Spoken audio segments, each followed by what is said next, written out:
हरा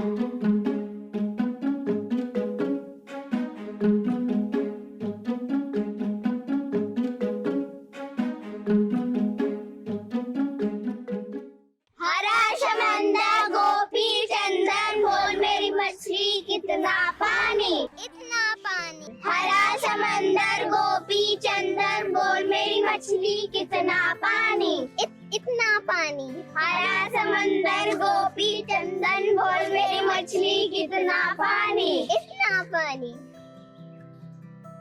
अरे मछली रानी, अब तो पानी से तक आ गया। अब तक तो दादाजी को आ जाना चाहिए था। हाँ, अब तक तो दादू को आ जाना चाहिए था। अरे उधर देखो।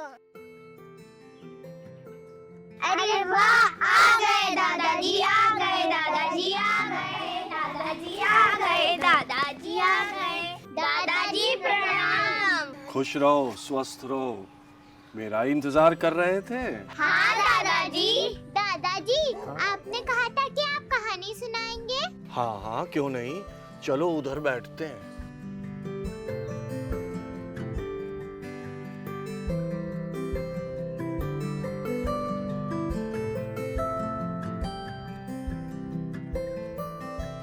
दादाजी, आज कौन सी कहानी सुना रहे हैं आप? अरे सब्र करो, सब्र करो। आज की कहानी सुननी है तो हो जाओ तैयार। आज की कहानी का नाम है बोलने वाली मान। मान क्या होता है? अरे देखो, ये देखो, ऐसी होती है मान। मान नहीं देखी तुमने? इसमें शेर रहता है। रेनू, तुमने बिल्कुल ठीक कहा। कुछ जानवर मांद में रहते हैं, जैसे शेर, चीता, भालू, गीदड़, लोमड़ी। ये देखो, ऐसी होती है मान। दादाजी, ये तो घर हुआ ना जानवरों का। जी हाँ, मांद यानी जानवरों का घर। इनके घर बोलते रहते हैं क्या दादाजी? अरे यही तो रहस्य है इस कहानी का। तो सुनना चाहोगे? बोलने वाली मान। जी हाँ दादाजी, सुनाइए बोलने वाली मान। एक बार की बात है, एक जंगल था। इसमें एक शेर रहता था। क्या आप जानते हो इस शेर का नाम क्या था? दादाजी, भला शेर का भी कोई नाम होता है क्या? अच्छा, तो आपका कहना है कि शेर का कोई नाम नहीं होता, तो इस शेर का कोई नाम रख ले। दादाजी, इस शेर का नाम रखेंगे शेरू। अरे तो मेरे डॉगी का नाम है। हाँ भाई, कुछ लोग अपने डॉगी को शेर की तरह मानते हैं, तो वो अपने डॉग का नाम शेरू रख लेते हैं। दादाजी, इस शेर का नाम होगा झुमरू। आपने जो नाम सुझाए हैं वो बहुत अच्छे हैं, पर इस कहानी के लेखक ने भी शेर का नाम रखा है। दादाजी, क्या है शेर का नाम? हाँ हाँ, बताइए बताइए, क्या है शेर का नाम? इस शेर का नाम है खरन खर। दादाजी, नाम तो बड़ा अटपटा है। ये शेर बहुत नखरे करता होगा दादाजी, इसीलिए इस शेर का नाम रख दिया खरनखर। हाँ, तो इस शेर का नाम है। खरनखर। हाँ, तो आगे बढ़ते हैं। खरन खर को बहुत भूख लगी थी और वो पूरे जंगल में घूम घूम कर आहार की खोज कर रहा था। दीदी, आहार मतलब? आहार यानी कि भोजन। जैसे आँख को भूख लगती है, आप भोजन करते हैं, वैसे ही शेर को भी भूख लगती है। हमारी गाय को भी भूख लगती है। हाँ भाई, सभी को भूख लगती है, पशु पक्षी, छोटे बड़े जानवर, सभी को। तो कहानी को आगे बढ़ाते हैं। खरन खर को बहुत भूख लगी थी। आज उसे एक चूहा भी हाथ नहीं लगा था। रात अंधेरी हो चुकी थी। तभी खरन खर को एक मांद दिखाई देती है और वो उस मांद में घुस जाता है। मांद में घुसने के बाद वो सोचता है कि इसमें कोई ना कोई पशु तो रहता ही होगा। जब वो विश्राम करने के लिए इसमें घुसेगा, मैं उसे दबोच लूंगा। ये सोचकर खरन खर बांध में एक और छुपकर बैठ गया।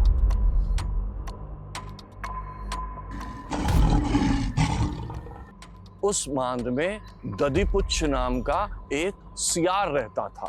क्या दादाजी दबीपुच्छ? अरे दबीपुच्छ नहीं, दधीपुच्छ। दादाजी सियार का नाम फिर से बोलिए। सियार का नाम है दधीपुच्छ। दादाजी शेर ने दधीपुच्छ को मार दिया क्या?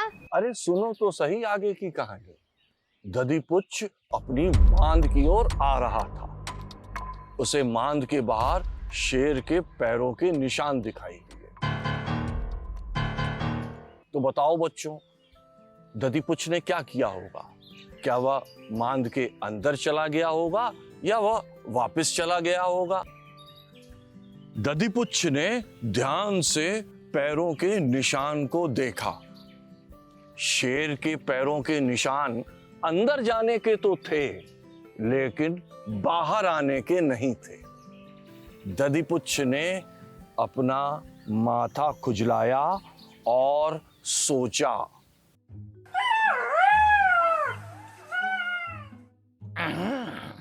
हे भगवान, आज तो मेरी जान पर ही आ बनी।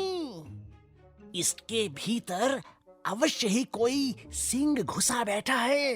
बच्चों, क्या हम इस सियार की कुछ मदद कर सकते हैं? आइए मिलकर सोचते हैं।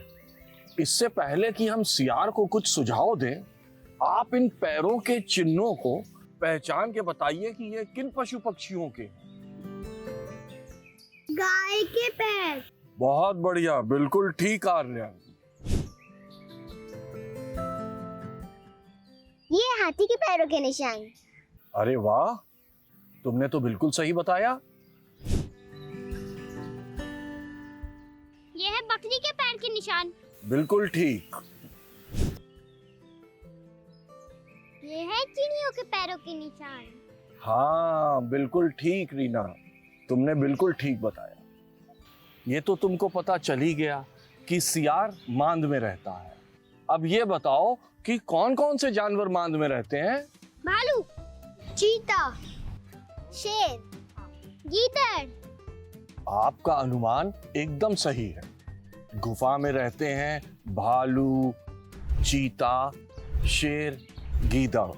तो ये बताइए, दधीपुच्छ ने कैसे जाना कि मांद में खरनखर बैठा है? मांद के बाहर खरनखर के पैरों के निशान थे। ये निशान अंदर जाने के थे, मगर बाहर आने के नहीं थे। बिल्कुल सही। तो अब ये बताओ कि हम सियार की क्या मदद कर सकते हैं? दादाजी, सियार अपने किसी दोस्त के घर भी तो जा सकता है। पर दादाजी, इससे कोई समस्या तो नहीं सुलझेगी ना? सियार को तो पता लगा नहीं होगा कि अंदर शेर बैठा है कि नहीं। चलो अब देखते हैं सियार ने आखिर क्या किया। उसने सोचा, बहुत सोचा, आखिर उसे एक उपाय सूझ ही गया। उसने मांद के द्वार पर आकर पुकारा,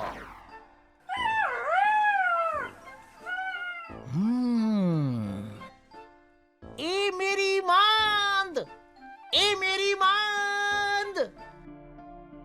दादाजी, सियार रोज ऐसे ही अपनी मांद को पुकारता है क्या? आगे सुनो तो सही, अभी समझ आ जाएगा। ऐ मेरी मांद, ऐ मेरी मांद, ऐसा कहकर सियार चुप हो गया। कुछ देर बाद उसने कहा, अरे तुझे क्या हो गया है? आज बोलती क्यों नहीं?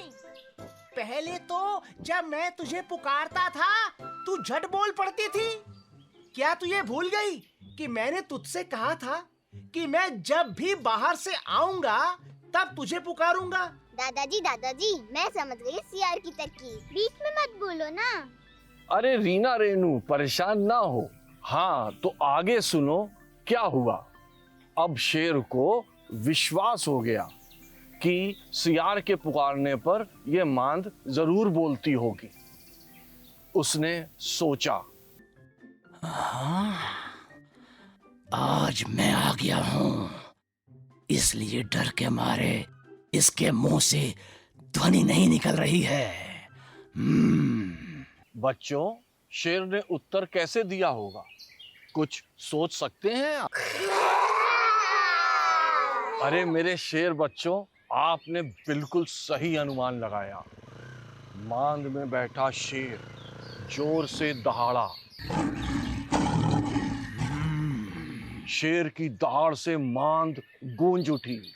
आसपास के पशु पक्षी भी सहम गए और सियार वहां से ये कहते हुए चंपत हो गया। इस वन में रहते हुए मैं बूढ़ा हो गया, पर आज तक कभी किसी मांद को बोलते हुए नहीं सुना।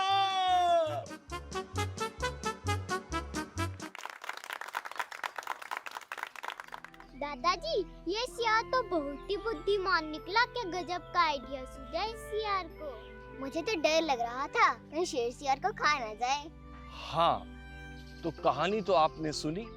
अब इस कहानी की गहराई में जाते हैं। इसके लिए हम कुछ प्रश्न करते हैं और उसके उत्तर खोजते हैं।